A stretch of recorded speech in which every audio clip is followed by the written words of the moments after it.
warahmatullahi wabarakatuh. Saya dari kelompok 3. Kali ini saya dan rekan-rekan saya akan menyampaikan materi bab 4 tentang etika dan tanggung jawab sosial.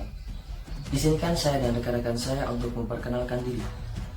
Perkenalkan, nama saya Ahmad Nasiruddin dengan NIM 2020111040 dan ini rekan saya.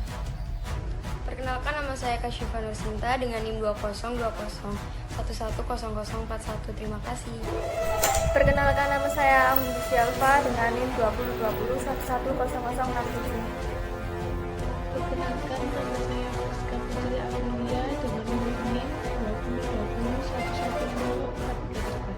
2020111043. Perkenalkan, nama saya Arseti Nisha Maulani dengan NIM 202011100307.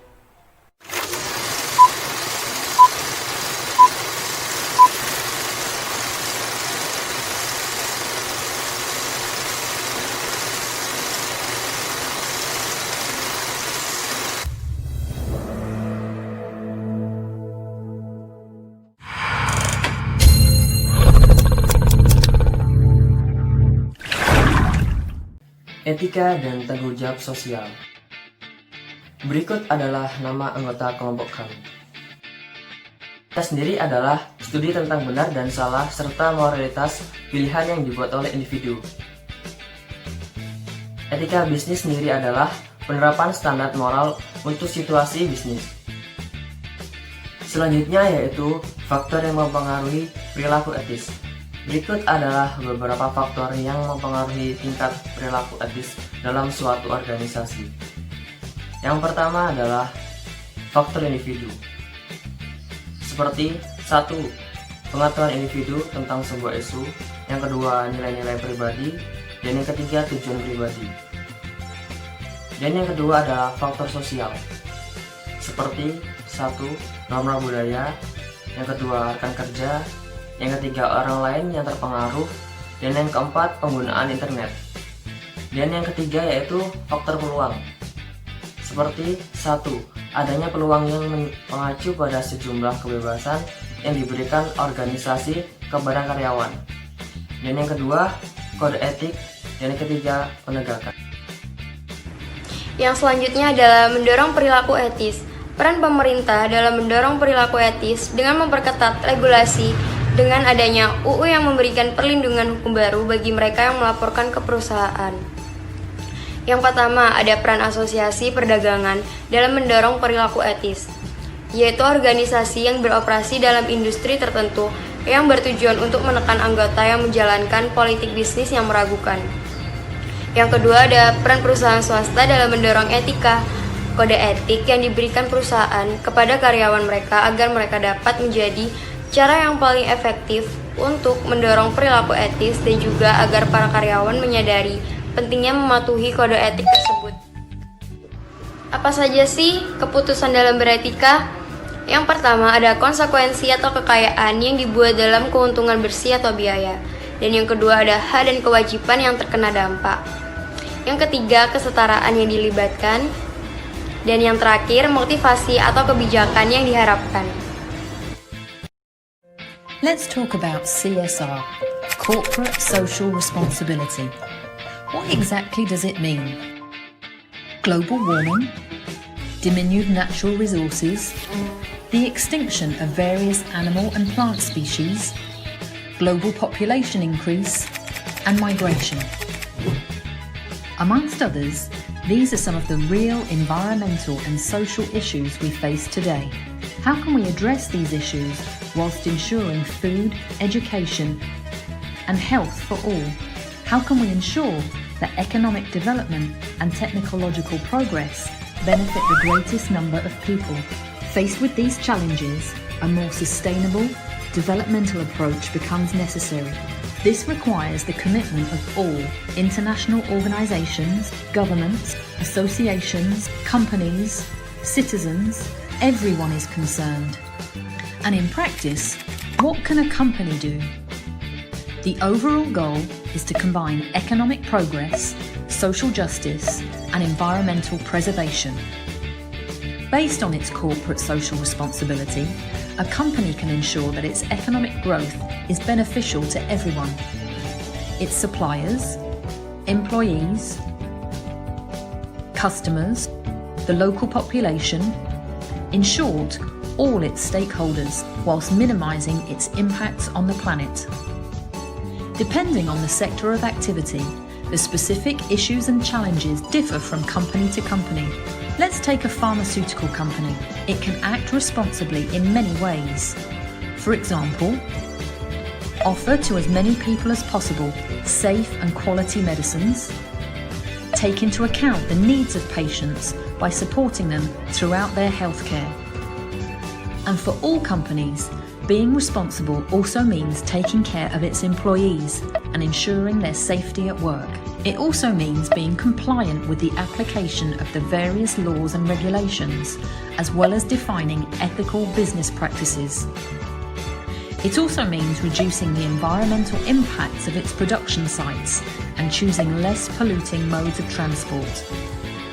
Thus, the ambition for a responsible company is to contribute to an economically efficient, socially equitable and environmentally sustainable development whilst ensuring its profitability and economic growth.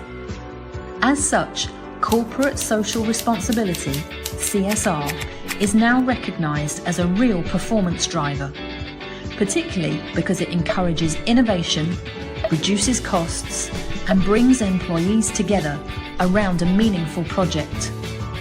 Within our daily activities, both individually or collectively, we can all be part of this evolution, and that's what's really inspiring. And at Servier, CSR is a conviction, resulting in concrete actions implemented with enthusiasm.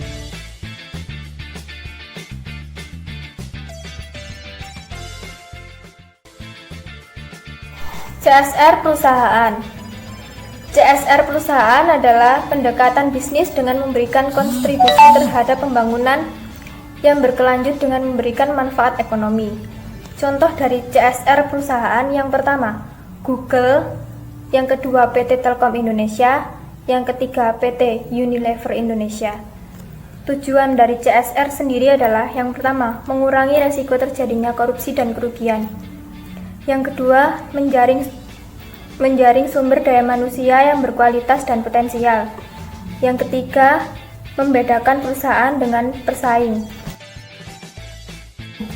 Manfaat dari CSR bagi perusahaan yang pertama, memperluas akses terhadap sumber daya. Yang dimaksud dengan memperluas akses terhadap sumber daya, yaitu program CSR akan memberikan dampak jangka panjang yang menjadi lebih bagi perusahaan. Yang kedua, memperluas akses terhadap pasar. Biaya yang dikeluarkan untuk melaksanakan program CSR akan kembali ke perusahaan dalam bentuk peluang mendapatkan pasar yang lebih luas. Manfaat CSR bagi masyarakat. Pertama, meningkatkan taraf hidup ekonomi masyarakat. Ketika taraf hidup masyarakat meningkat, hal ini menjadi seseorang individu dapat memenuhi setiap kebutuhan untuk bertahan hidup sehari-hari. Kedua, meningkatkan kualitas pendidikan masyarakat, seperti pemberian beasiswa kepada siswa yang kurang mampu. Ketiga, meningkatkan kesejahteraan. Manfaat CSR bagi lingkungan sosial diharapkan mampu meningkatkan kesejahteraan, seperti pengadaan kegiatan penyuluhan kesehatan, meningkatnya pemeliharaan fasilitas umum, untuk memberikan kenyamanan kepada masyarakat untuk menggunakan fasilitas yang dapat dimanfaatkan oleh masyarakat. Pro dan kontra CSR perusahaan. Argumen yang mendukung peningkatan tanggung jawab sosial. Yang pertama, bisnis merupakan bagian dari masyarakat dan tidak bisa mengabaikan isu-isu sosial. Bisnis memiliki sumber daya teknis, keuangan, dan manajerial yang diperlukan untuk menangani isu-isu sosial yang kompleks saat ini.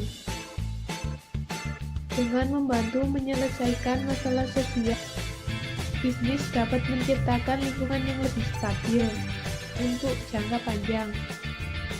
Keputusan bertanggung jawab secara sosial yang dibuat oleh perusahaan dapat mencegah meningkatnya intervensi pemerintah yang akan memaksa perusahaan untuk melakukan apa yang gagal mereka lakukan secara sukarela.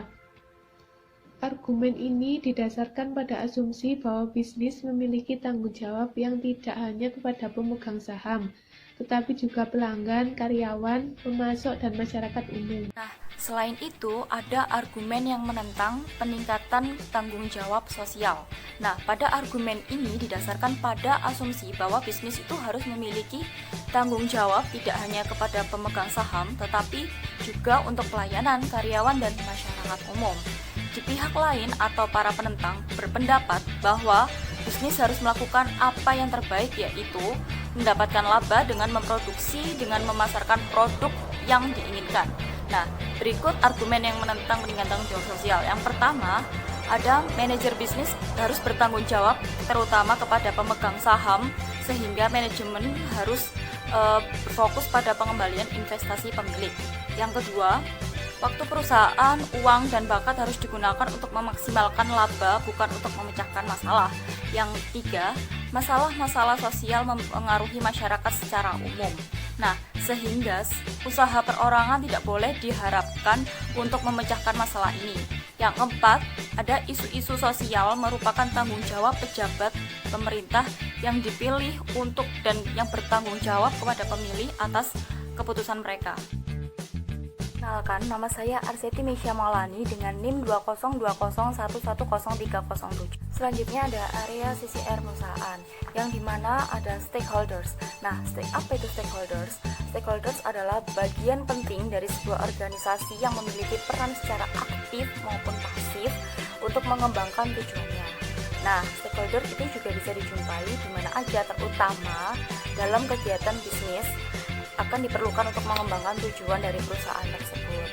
Nah, stakeholder dalam bisnis atau perusahaan itu bisa meliputi dari pemegang saham, karyawan, staf, pegawai, supplier, distributor, ataupun konsumen, bahkan pesaing dari perusahaan itu tersebut.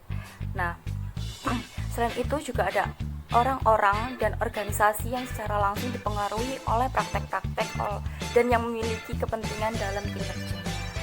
Yang ketiga ada lingkungan alam. Kenapa lingkungan alam itu penting?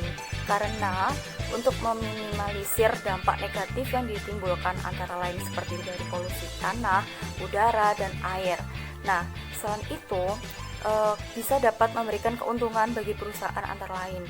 Misalnya mengembangkan reputasi atau citra perusahaan di mata konsumen atau investor, mengeliminasi konflik lingkungan dan sosial di sekitar perusahaan, terus meningkatkan kerjasama dengan para pemangku kepentingan seperti masyarakat lokal dan pemerintah daerah. Yang ketiga ada kesejahteraan sosial secara umum. Nah, selanjutnya ada alasan untuk bertanggung jawab secara sosial. Yang pertama ada moralitas. Moralitas itu adalah hal yang benar yang harus dilakukan. Yang kedua ada pemurnian kepentingan diri sendiri, yaitu apa yang ditabur itu yang akan dituai. Terus yang ketiga ada teori investasi. Teori investasi itu dapat diartikan sebagai pengeluaran, pembelanjaan atau penanaman modal dari perusahaan itu. Yang keempat ada mempertahankan otonomi, menghindari campur tangan kelompok lingkungan kerja dalam pengambilan keputusan itu. Perusahaan berfokus pada 5 kelompok utama. Yang pertama pelanggan, yang kedua karyawan, ketiga investor, keempat pemasok, dan yang kelima masyarakat. Tanggung jawab sosial perusahaan meliputi 4 bidang perhatian. Yang pertama, tanggung jawab pada lingkungan. Salah satu contohnya, tantangan besar dalam bisnis kontemporer adalah bagaimana perusahaan mengendalikan polusi. Yang kedua, tanggung jawab terhadap pelanggan, menyediakan produk-produk berkualitas, menetapkan harga secara adil, dan adanya jaminan produk. Yang ketiga, tanggung jawab terhadap karyawan. Perusahaan dikatakan memenuhi tanggung jawab hukum dan sosialnya apabila karyawannya diberi kesempatan yang sama, tanpa memandang faktor-faktor seperti suku atau faktor lainnya yang tidak relevan. Yang keempat, tanggung jawab pada investor, memberikan informasi yang tepat kepada saham pengelola organisasi untuk melindungi hak pemegang saham dan investasi. Baik, selanjutnya yaitu contoh studi kasus dalam perusahaan. Di sini mengambil contoh dari PT Golden Castle yang berperan dalam bidang konveksi atau tekstil, mengalami konflik antara perusahaan dengan karyawan. Konflik ini terjadi dikarenakan adanya miscommunication antara perusahaan dengan karyawan. Adanya perubahan kebijakan dalam perusahaan mengenai perhitungan gaji atau upah kerja karyawan, namun pihak perusahaan belum memberitahukan para karyawan, sehingga karyawan merasa diperlakukan semena-mena oleh pihak perusahaan. Para karyawan mengambil tindakan yaitu dengan mendemo perusahaan, namun tindakan ini berujung pada PHK besar-besaran. Selanjutnya yaitu etika dalam lintas budaya dan konteks internasional. Perilaku organisasi terhadap karyawan, perilaku karyawan terhadap organisasi, dan perilaku karyawan dan organisasi terhadap agen lainnya. Terima kasih. Pada setiap perusahaan memiliki ciri khas masing-masing. Apa yang menyebabkan perusahaan tersebut memiliki ciri khas? Punya budaya dan etika bisnis. Kenapa sih perusahaan harus memiliki budaya dan etika dalam kegiatan bisnisnya? Nah, apabila perusahaan memiliki budaya tertentu serta etika, maka akan menghasilkan kemajuan perusahaan. Mengapa demikian? Mari kita lihat dari pengaruh budaya dan etika bisnis. Jika perusahaan menanamkan budaya dan etika dalam bisnisnya, maka akan mempengaruhi perilaku karyawan. Perilaku karyawan yang baik juga menyebabkan tingkah laku pengambilan keputusan menjadi lebih bijaksana. Inilah yang menjadi dasar kekuatan untuk memajukan perusahaan. Kita ambil contoh dari perusahaan Nissan Motor. Nissan adalah perusahaan otomotif dari Jepang. Nah, Jepang terkenal dengan budaya perusahaan dan standarisasi produknya. Nissan sendiri memiliki budaya perusahaan yang disebut Nissan Way. Budaya perusahaan ini dijadikan sebagai tolak ukur dalam kebiasaan berpikir dan bertindak, dan diharapkan dari karyawan dalam melakukan pekerjaan. Kenapa perlu Nissan Way? Karena setiap karyawan mempunyai kepentingan dan pemikiran yang berbeda-beda. Ini bisa menimbulkan konflik dalam organisasi, sehingga melemahnya organisasi tersebut. Dengan Nissan Way, diharapkan semua pemikiran akan menjadi sama. Nah, apa saja sih yang masuk ke dalam Nissan Way? Pertama, adalah mindset atau pola pikir. Yang termasuk ke dalam mindset adalah cross-functional and cross-cultural, di mana pola pikir karyawan dapat terbuka lintas budaya dan lintas fungsi.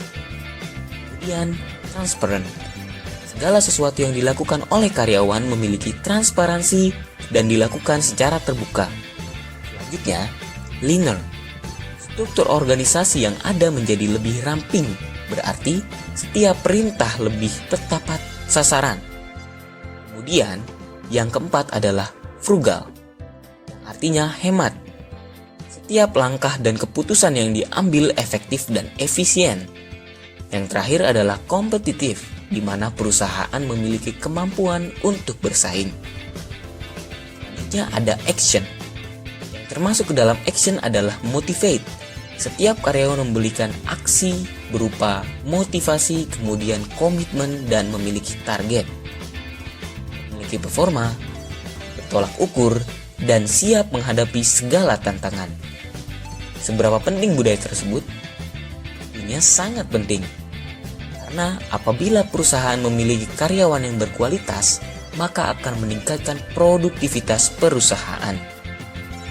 Dari itu, Nissan berhasil mendapatkan titel sebagai produsen mobil yang berasal dari Jepang yang memiliki tingkat penjualan paling tinggi di Eropa, menggeser Toyota. Selain itu, Nissan berhasil membuat second brand berupa luxurious product dengan merek Infiniti dan third brand bermerek Datsun. Dan sekarang, Nissan telah mengakuisisi Mitsubishi pada 12 Mei 2016 lalu. Dengan nilai sebesar 29 triliun rupiah. Fantastis bukan? Nah, makanya sebagai pelaku bisnis kita harus menanamkan budaya dan etika pada perusahaan kita nantinya. Mungkin sesuatu yang telah dilakukan oleh Nissan bisa menjadi acuan untuk kita. Oke, cukup sekian dulu ya. Makasih udah nonton videonya.